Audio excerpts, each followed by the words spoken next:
Welcome to Mystic Exchange with Jen and Dawn. Today, Jen's not with us. She's on a holiday with her family because tomorrow is the 4th of July. But today, we do have the lovely Shannon Kinsey. She owns Mindful Treasures. And I just want to give you a little info about her. She's been involved in the spiritual metaphysical community in Omaha for about 11 years.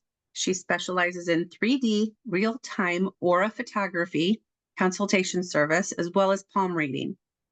The other part of her life, she's a first responder, which blows me away. And she has a hobby farm with 60 plus chickens, dogs, cats, and a small garden and the beginning of an orchard. And her side time when she finds time, because she's a super busy gal, her hobbies are reading books and learning homesteading skills. Hi, Shannon, and welcome to the show.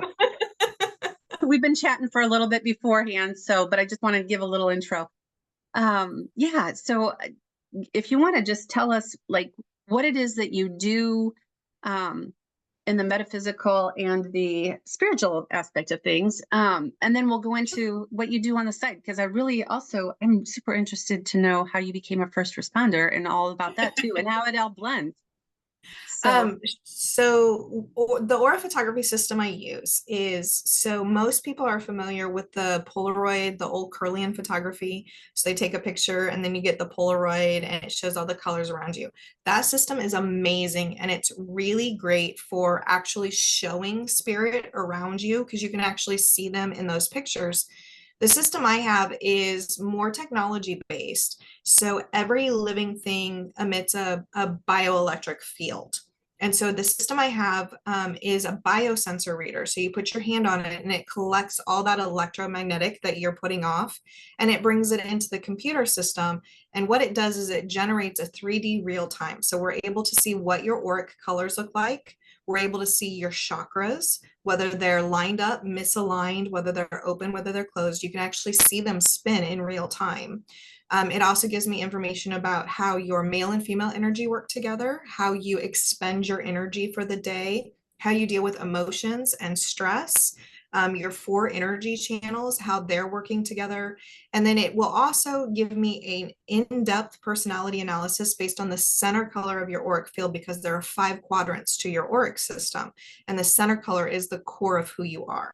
So it will also give us that in-depth personality for that center of who you truly are within your auric field. Wow. That's so cool. The aura system is really cool. It gives us a lot. And then the bonus on it, the thing that really sold me about it is I can do pet auras too, dogs and cats. Are you out there on your farm and you're like, do it with your animals? I've done all of my dogs so far. The cats won't sit still for it, but I've done all the dogs. Oh, that's awesome. And then with palm reading, every reader does a little bit different. Their interpretation, how they read, how they intuit the information. And there's so many different types of palm reading throughout the world. There's runic palmistry, there's Chinese palmistry, there's the Indian based palmistry, and everybody does different things. Some people will tell you about fortune based, and that's more psychic palmistry or medium based palmistry. Mine is intuitive based, and what it does is it talks to me. The lines on your hand tell me about the energy and how you're currently using it. And so what I'm basically doing is letting you understand a little bit better about how your energy is affecting the decisions that you're making on a daily basis.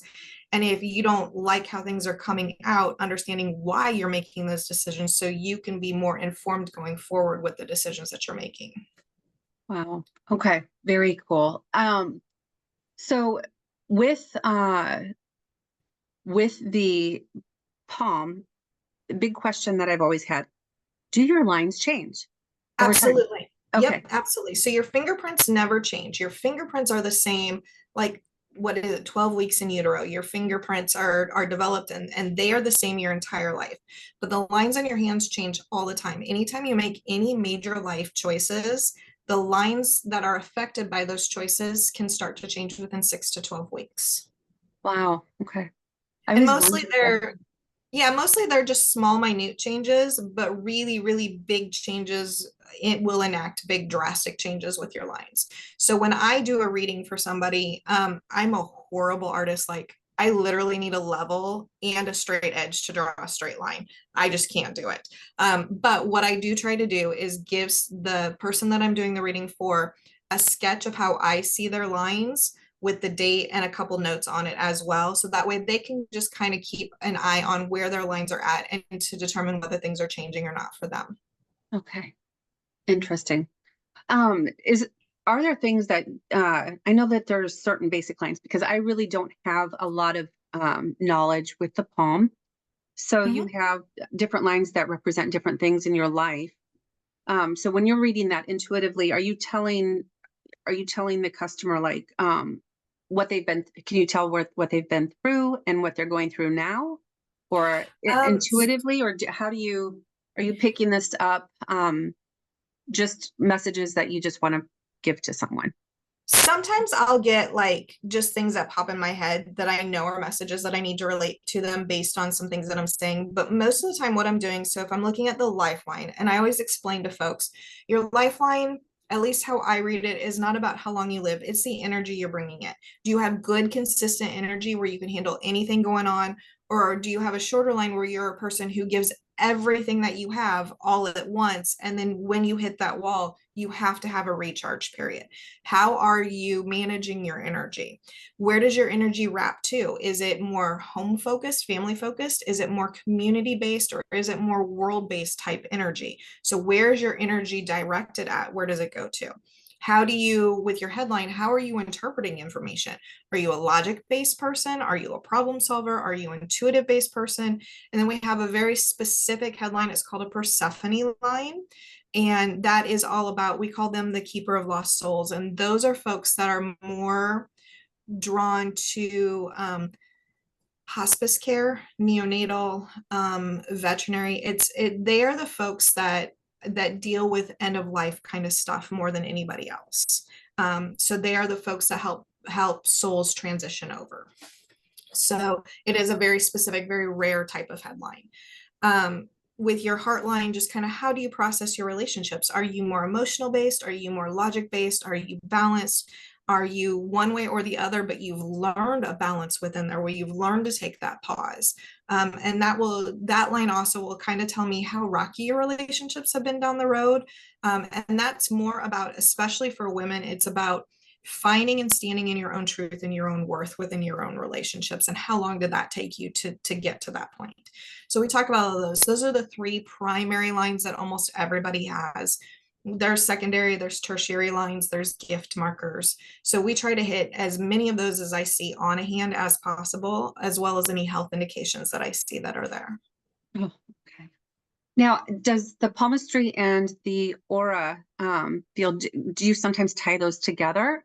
Like, um a lot of times it's very interesting because a lot of times if I've done a palm reading for somebody and then I'm at another event that I have the aura at and they'll come and do the aura at that point in time, a lot of the same information crosses boundaries because it is all about you as the individual and where your energy is at and how you're kind of making your way through this world, and how your soul is working for the lessons that you're supposed to be learning. So a lot of times the information does definitely correlate and support each other along the way. okay. And then also in your in the technology with the aura field, do you sometimes see hooks or attachments or anything like that in your I images? don't generally see those. So Reiki is not definitely not my strong point. So I'm not geared towards seeing those within that. What I can see is like if your throat chakra is, or more often than not, it's usually the third eye. If your third eye chakra is wide open, but it's not lined up with your other chakras, generally that tells me that there's one person that you generally vibe with really, really well, that you're really not understanding something that they said or they did because it's completely out of character for how you know that person to be. And so you're having a really hard time because the third eye, again, is all about seeing things from other people's perspectives. So when I see that that one's out of alignment, even though it's wide open, it generally tends to tell me that there's a specific person that they're just struggling with right now with understanding things with. Mm, So I see that more than anything else, as far as whether in regards to, like, I don't see attachments, I don't see hooks, I don't see things like that. okay. Okay. I was curious if you could see that or if there was sometimes gaps in the aura field or anything like that. So how No, interesting. the only the I let me kind of put like a asterisk there. The only time that I can ever actually see anything like that is like when we're talking about the different chakra systems. I like to see, or put, it's better when your chakras are all kind of in the same levels. If they're all six, seven, eights, nines, okay, those are all kind of grouped together. If I see like a two and your next one is an eight, that tells me that there's a blockage in between them somewhere. That could be a hook, that could be an attachment energy, that could be something, but there's definitely something that's blocking that energy flow, which would put that one so far off than where the other ones actually are at. Gotcha. Mm, interesting, interesting, interesting. I love all of this stuff. When you do parties, so tell us a little bit about that.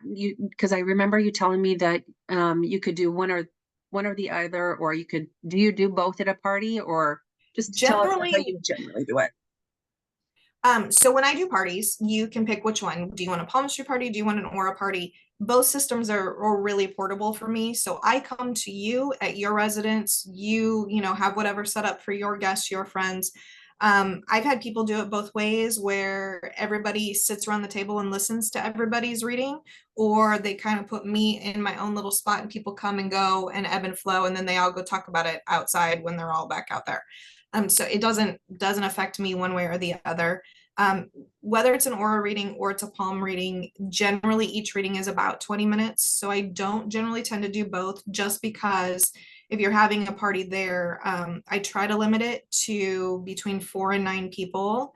I can go up to 12, but I always tell the hostess or the host that you're looking at a 5-hour party at that point in time.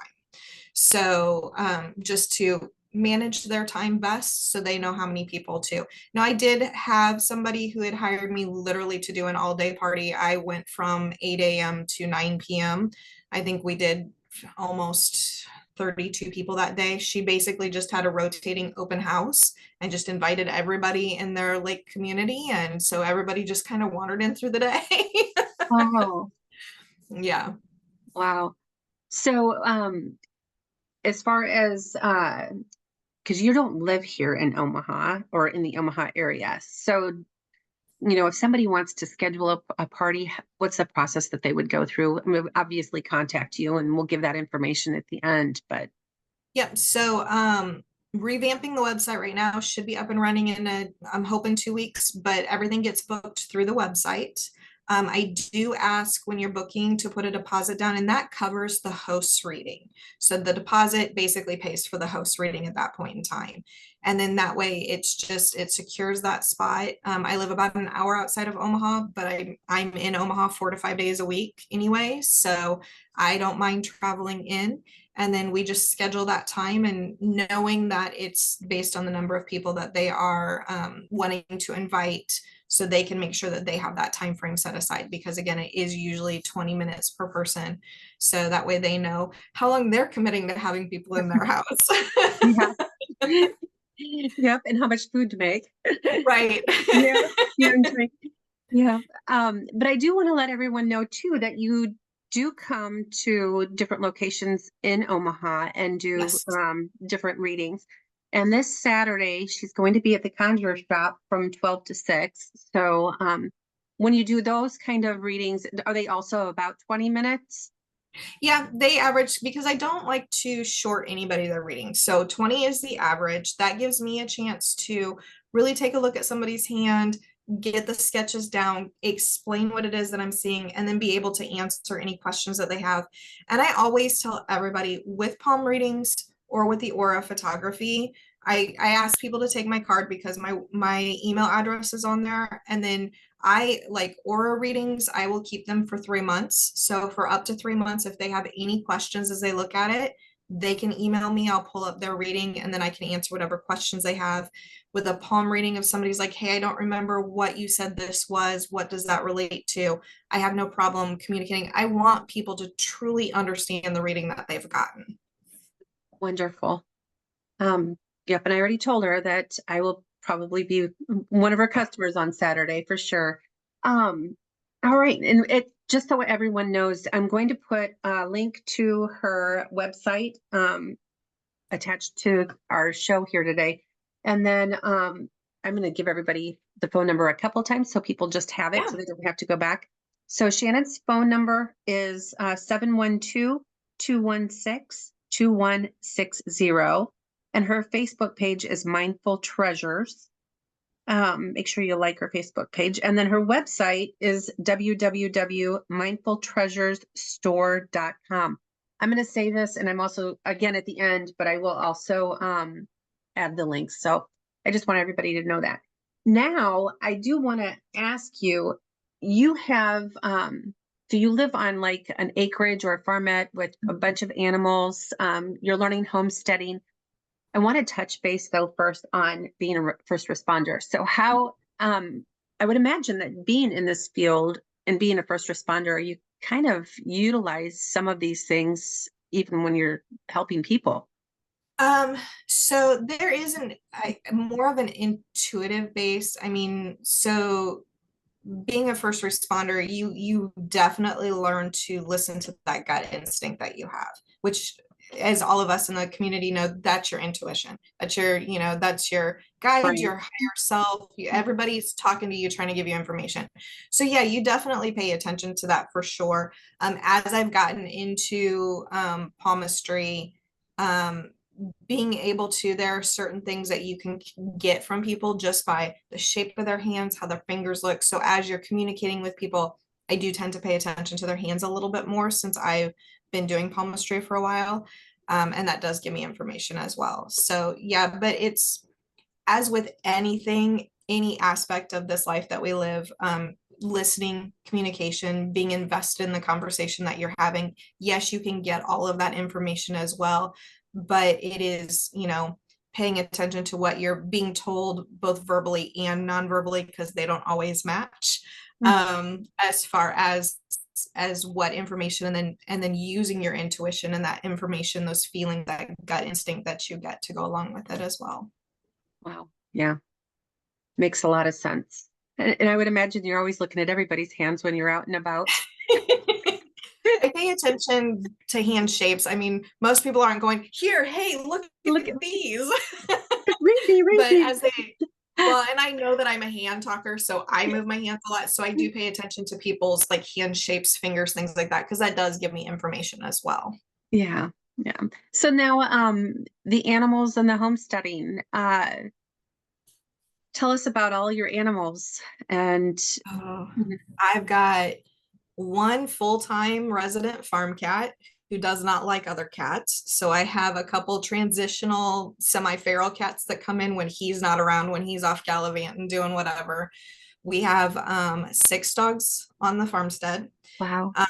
So, and as we kind of were talking about earlier, having those animals that, my dogs, I love them all, but they all have very specific personalities and either mental or behavioral conditions. So they're all kind of special needs in their own way. My youngest is 4, and she was a COVID puppy, and she was supposed to be a support for my daughter. And as with any other living thing, they all have a mind of their own. And she took a look at me and said, nope, I'm yours. And so she's a high separation anxiety dog because of COVID. So because I was around so much and she got to spend so much time. So each one has the kind of their own quirks and twists.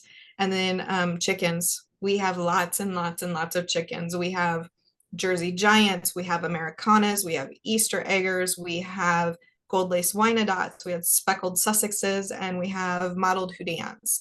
So we have quite a few different varieties and breeds, and they're just funny in and of themselves. Do you sell your eggs? people at work, if they're looking for farm fresh, I'll bring in, I've got a couple people that are like, hey, I need another 2 dozen. So we'll bring them in. And usually in the spring and the fall is when I get the most. My Easter eggers are my original ones, so they're pushing 5 years old now, and so they're not laying quite as well. And then my youngest ones are the Model 2 Dans, and they're not laying yet because they're not old enough. So it's just kind of that variety in between how many I get based on how rainy is it, how hot is it, how. Yep. Oh, are they in the molting schedule? Yeah. Yes, Yeah. absolutely. I know. Yep. I used to live on an acreage too. And so it's like, I was once told to look at their feet, because if their feet are dull or not bright color, that meant that they're going through a molting stage. Didn't know that. But I thought there was something wrong with all of our a bunch of our chickens at one time. And then the vet came out and he was like, no, they're just molting. And I was like, oh, because when we started, we knew nothing. I mean, nothing. And we had horses and goats but it was like, bring it on. We just took in whatever, somebody saw that we had space and we would just, take on whoever needed a home. So I yeah. know I've had to rein my ambition in because I would love to have goats and I'd love to have some pigs, and I don't have the infrastructure for them first and foremost right now, but Yeah.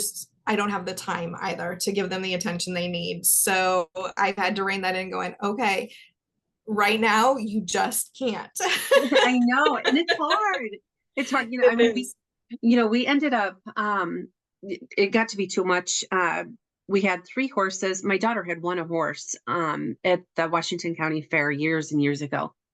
And, evidently, I think that they had him drugged because he had an undescended testicle and we didn't know it at the time. So he was basically a stallion, didn't get along with our other 2 horses and was actually, I mean, he just became crazy. So the guy that ended up putting him on the auction, ended up taking him back, and shipped him out to, a ranch out in western Nebraska, where I mean, he was completely happy out there. But it's, when you were getting some of these animals, it was like, what, you know, you're right about talking about dog personalities. They all have personalities. I mean, Oh like yeah. all animals. We had myotonic goats, the ones that faint. And Yes.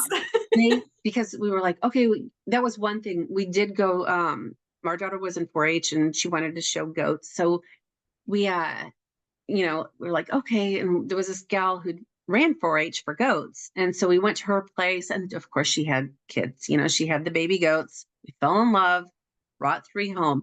So, she showed them, but they were the easiest, I think, out of all of them. Out of all the animals, they were the easiest and the most loving, and they were absolutely my favorite. They See, were.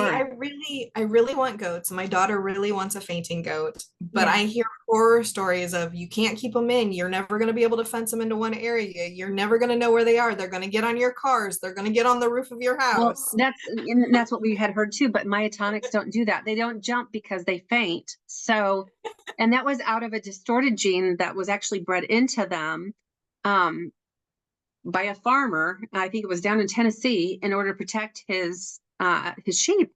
So he did like this, I don't know, who knows, some science with goats or breeding with goats. But I think it had to do with a gene that one of the goats caught a weird strain of rabies and then it started fainting and then he bred more goats to it. But so that's how it all kind of began. I was trying to remember the story, but they don't climb. They don't climb at all. And they follow us around the yard and they were just the sweetest, kindest animals. I absolutely love them. But yeah.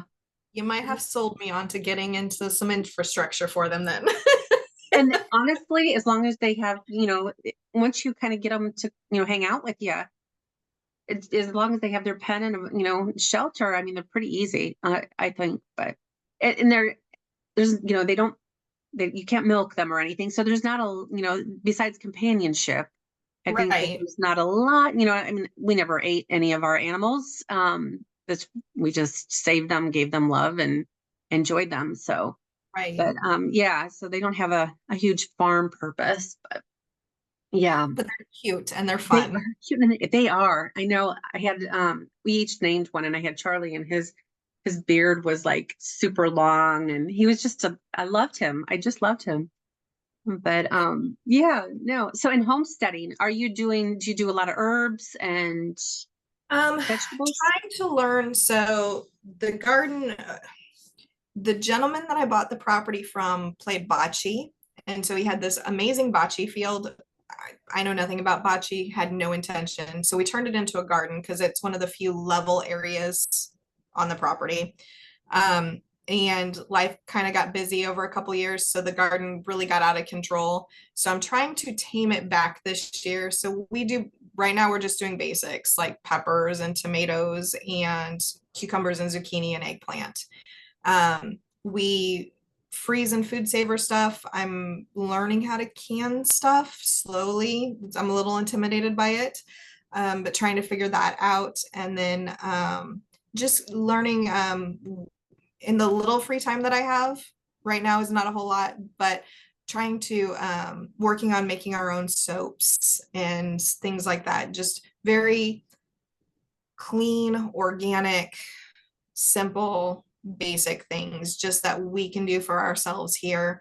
And then we're working on trying to expand the orchard. When I bought the property, it had 4 apple trees, but 3 of them were diseased, so they had to come down. So I have one producing apple tree.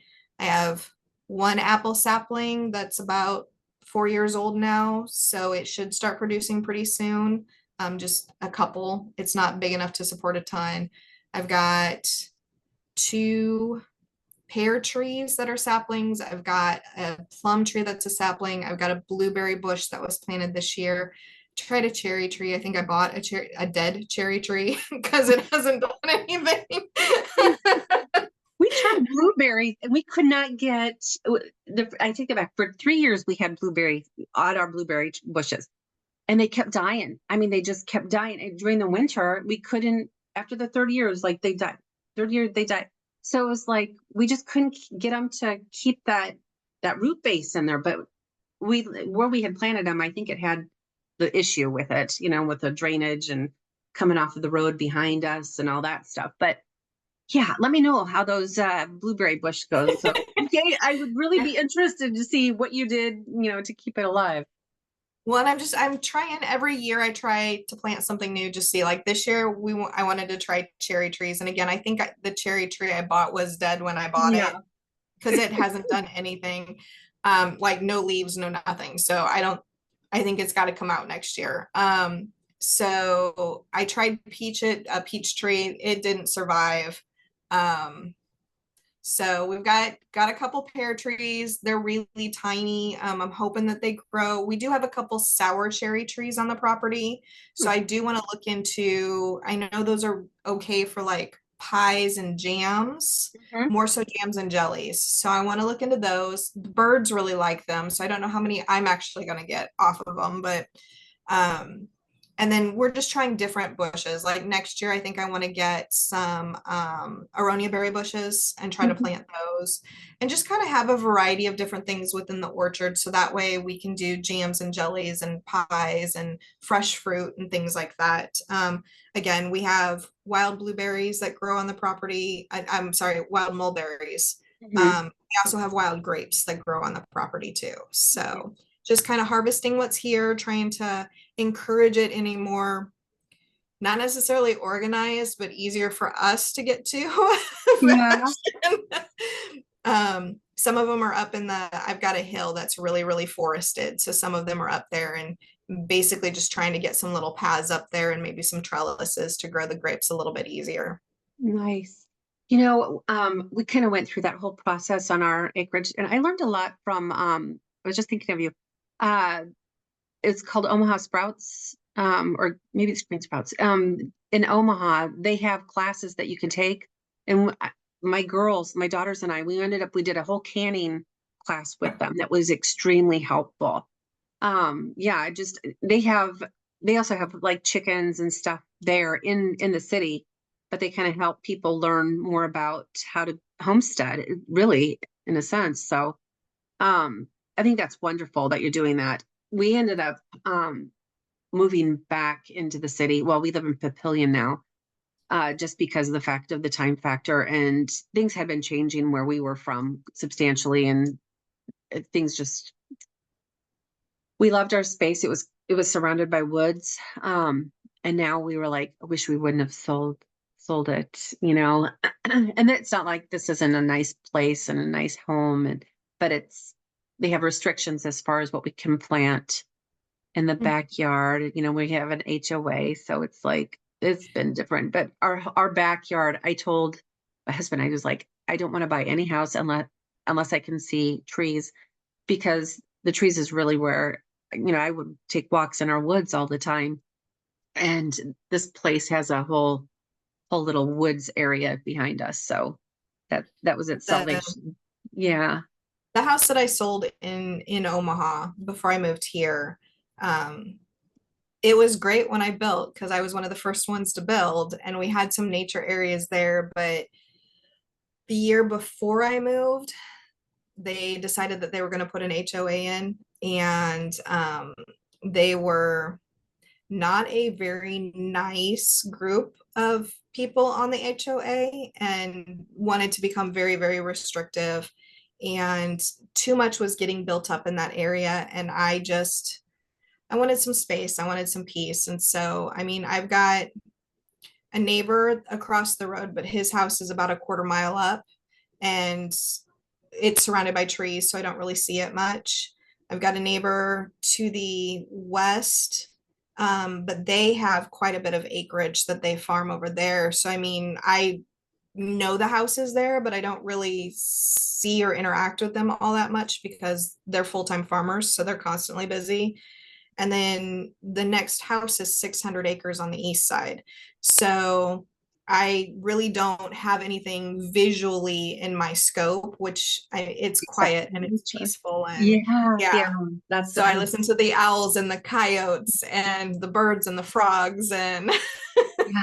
Well, you know, that part, you know, I thought we were gonna miss that part, you know, the coyotes, because we used to have coyotes and fox, and we were dealing with a bunch of nature. We had deer. I saw triplets born on our farm, and it was incredible. We came in one time and I saw this, you know, this doe down in our field, and I was like, she's giving birth, you know. And so I went and got my coffee and I sat on the front porch, and she had one, and then she would turn around, and I would tell my husband, like, she's having another one. And so, and then she had three, and it was like, oh my wow, gosh, to be able to see that triplets is being so born rare. on that, you know, on the farm, it was just so beautiful. But here we've had coyotes. We've had, you know, we get a lot of blue heron flying over. We get a lot Mhm. of hawks because of the trees. And there is nature that, you know, it's just not completely, you know, part of our property. But that was one thing that it was kind of been my salvation here in a sense, because love the house. Don't I don't want to stop saying that I love the house. It's just it's just you know, I just miss being able to have that connection, that that's, you know, silent connection with her. So I Mhm. totally get why you love where you're living now. So Well, and it's so fun because when we came out and viewed it, so we bought the property in 2019 when everything was flooded like it is now. And so nobody could get up here to get through because 29 was flooded all the way. And so I think I was only one of three people that actually came and viewed this house at all. And at one point in time, I had a work dog, and the kids grew up with him. He was the most amazing soul. Like I miss him so much. He's been gone 10 years, and to this day I still miss him. But he was a big English black lab. And when we saw the property, there is a weather vane that has a big black lab on it. And my oh daughter says, Mom, that's Mo's sign, we're supposed to be here. yeah. Wow. And so it really resonated and it hit. And so when we moved, we have an elemental on the property. We're in the base of the Loess Hills, so it's very Native American up here in energy. And so there's an elemental on the property. And so when we cut those apple trees down, it was not happy to begin with at all. So we had a lot of things happening around right up front. So Yeah.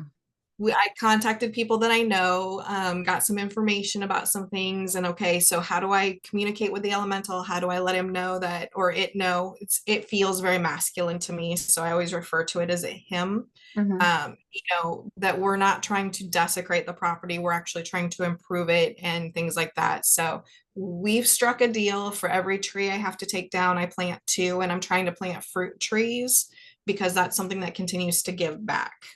Yeah. So, and it seems to be very happy with that so far. So, and then my garden efforts, I think it helps out a little bit because I can kill cactus. So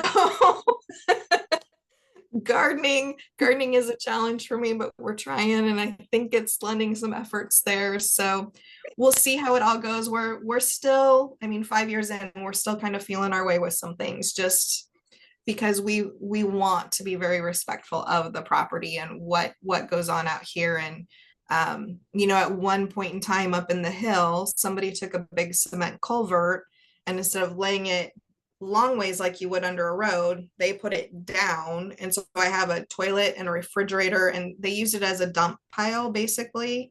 So we're working on getting those things cleaned out, and I think that helps the spirit of the property know that we're really trying to do right by the property.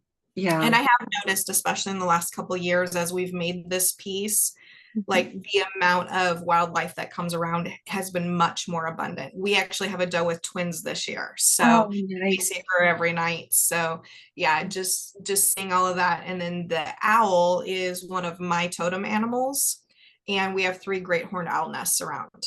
Oh, So beautiful. especially when things are really really going kind of rough, or I'm really questioning things, I'll usually stumble upon one of the great horned owl feathers on the property somewhere. Yeah. So it's really nice to feel like you're in harmony with the place Mhm. that you're at. So I totally understand, even moving back into the city, needing to have that nature connection. Yeah, yeah. Oh, that's beautiful. And I think that there's such a truth to healing the land and doing your part. It's so interesting that we're talking about this because I'm very intuitive, and I talk with spirit all the time and my guides, and they were telling me recently over and over and over again, heal the earth. And I've been doing a lot of dowsing and Mhm. learning different techniques. And they were like, no, just go out and do it. You need to get out there and heal the earth. And so I have my dowsing rods, and so I can find different ley lines and stuff or lines that have issues, because right now the earth needs to heal so much and so Mhm. badly. Um, so I love that you are Well, conscious about all of that as well. it's interesting that you say that. So when I do aura readings, when I have people that are green personalities, the green personalities are connected to Mother Nature more than any of the other colors in the spectrum are. And so it's very interesting because especially probably in the last 4 or 5 months, the greens that I've had, when I'm talking to them and going over things, they're like, but I feel so tired, or I feel like something's off. And one of the things that I talk to them about is because, Mother Nature with the greens, it is very symbiotic for them to be connected to Mother Nature or Mother Gaia. And she does help support them because it is symbiotic. So when they've done things that overextend themselves, a lot of times she adds support and kind of cushions that, so they're not as horrific the next day, not as sore, not as tired, not as drained. But sometimes, like especially when we wake up and we're like, oh hey, there was a massive earthquake, the greens are like, I feel like I got hit by a truck. I seriously do, Mhm. and I didn't do anything, because she has to take some of that. And so it's interesting that you say that, because that's something that I've noticed in the last probably 4 or 5 months, is the greens are like, I just feel out of sorts all the time. Yeah. And so, and it is that. And I know, especially with all the things that we've had going on, the weather patterns, the earthquakes, the tornadoes, Human everything that's residents. been happening. Yes, absolutely. Yeah. She's trying to get things back into harmony. And it's causing a lot of turbulence for the people that live on top of the earth. But I think the earth needs to heal itself, and she's doing the best that she can, I think. Yeah. Yeah. And I think We need that's, to help out where we can. we do. And I think that when you have, when you open your mind and you have that, opportunity to offer Mother Earth anything, or, some kind of healing, if we can just keep doing that, and be that catapult, because we're all connected. We're all connected. So if one person does it, you're sending out that message to a lot of other people, to help Yes. heal the earth as well. So yeah, no, I just love that, that you're so conscious about that stuff too. Jen and I often talk about that, and uh, she spends a lot of time up north in Wisconsin, and she runs into a lot of spirit, Native American spirit. And she always tries to help them. And, it's always too about the earth and spending time in the earth and healing the earth. So, And I uh, know, especially this area, having been so Native American, because I mean, when you look at our history and the Lewis and Clark area and all of that stuff, I mean, if you even just look at what the Les Hills is composited of, mhm, that particular material, it is so unusual to have that material in North America to begin right, with. And and the way that the native peoples viewed all of that and nature and the harmony we were supposed to live in, so that was one of the things that I made the absolute conscious decision about when I bought the property. Was I wanted to expand the orchard because I know that fruit trees, food, being able to provide sustenance, give back to the earth, but the earth gives to us as well. That cycle of life is so important to that energy that's here as well. right. Yeah. And I think that, even if it's fruit that you don't eat, it's still feeding the animals, and feeding nature too. Oh yeah, the deers come up and they browse Yeah. on the apples all the time. I know. It was funny because I have videos of deer on their back two legs reaching Mhm. up to reach stuff, the mulberries out of the trees and berries out of the trees. So it's like, yeah, they love that stuff. Plus, it's cheap entertainment, but I think for me, it was always like the best entertainment to watch nature. I loved all of that. Well, and But it's so funny because I've got one of my sour cherry trees is low enough because I'm super short. I'm 5'2", so I'm yeah. a short human. But the branches are low enough that I can hang bird feeders in the winter. Hmm. And so some of the feed that I've gotten over the years has the mullet in it. And Yeah. so we get that grows up at the base of the sour. And so Mhm. the deer will come up, not we'll catch them. We've got cameras on the property because I just like to watch the wildlife. So we'll catch them at night and they'll come up as it grows and munching and browsing on that. Yeah. So I know it. I love that.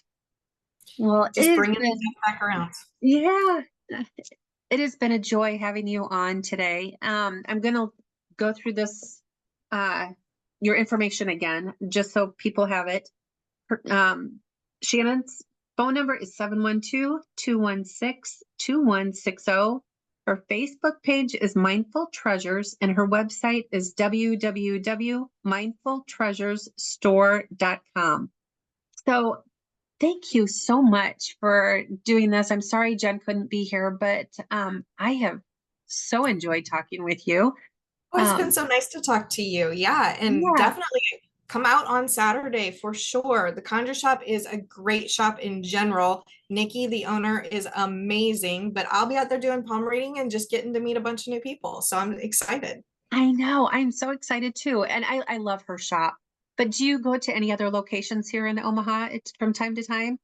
Um, so I used to be at Awakenings quite a bit, and then they expanded so much that they needed to take over that office space to help with their shipping. Um, So I'm not sure with their current expansion into the next bay over whether the office space is ever going to be available again.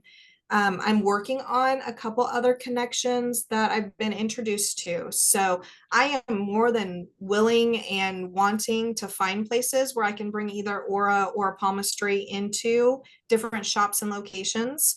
So if anybody's watching and they want to bring a reader in, please get in touch with me. I'm open to that at any given time. I just, besides the fact that it's something that I enjoy doing. It's a calling to help people too. So wanting to help folks understand their own journey and their own selves and how they can, again, we all say it all the time. We come to Earth so we can learn. We want to evolve. We want to grow. And so helping folks understand where they're currently at so they can move forward on that path that they're at. I mean, that's what it's about. So That's wonderful. And yeah, I mean that's perfect. It's like I think you're doing a great job. And I was so lucky to have met you at the Omaha um Holistic Expo in the spring. yes. I'm sorry it took us so long to get together, but No, I'm no, so glad we everybody's busy. We talked about that. I know it's like everybody gets busy, but thank you. Thank you for being here. Thank you Well, to thanks all for of our having me on. listeners for tuning in, and yeah, check Shannon out. We'll talk to you soon. Thank you Yep, so much. thank you. Yep, just trying to figure out how to stop recording on my screen. All of a sudden, thing's not there.